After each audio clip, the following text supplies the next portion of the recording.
Arutwo aya a cukuru wa Rev Muhoro mwena wa Nukurwe-ini maramukira urigitani kuma kuri arigitani amwe bururi wa Ngeretha na aria makoretwo magicera cukuru-ini kwa ihinda ria miaka 20 guteithiriria arutwo.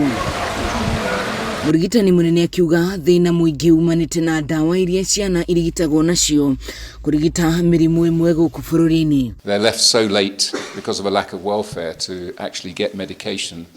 A harambe is formed so they can get a little bit of money and take the child as far as they need to a GP. The GP doesn't want to suffer the ignominy of the death of a child, so they'll pump them full of medication to save the life of the child, but the consequences could be blindness, deafness, and sadly the vast majority of the children are at the school because of that reason. And that's because the large drug companies still make these ototoxic drugs because they're cheap to make. It's a good steady income stream from them by selling them to developing countries. That should stop. Angikorwa andu aria maragura dawa ni maramba makarora dawa ici in the wrong run ni ataire ciana citu ndanyira gutindikiriria mwana o warokerwa thio kabisa ukatheswa sindano o waro thio kanywe dawa ici kirio uguo makauga kungiaga na urigitani mikinyaniru makiria ciana nyingi no ihote kuigwa na guikara miturire matari na mawathe.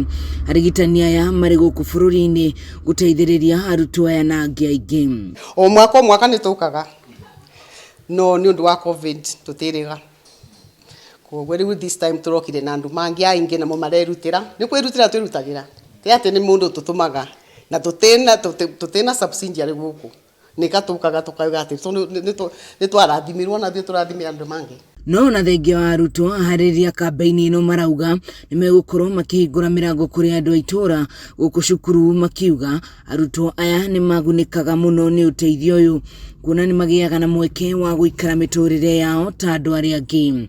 Yeah, Simon, who's on site, who actually will maintain these hearing aids for the children, keep testing them, program them new ones, because there will be extra hearing aids here too, so that if the hearing aids break down, we can continue to look after the children. Our plan is not to just come here once, because we want to make sure that we keep these hearing aids going, that we keep looking after the children, so we'll have a really good working relationship with Rob and Jessie too, and with the school. Girifotera kameme TV kuma kaunti ya Nyeri itaraigua wa Ngugi.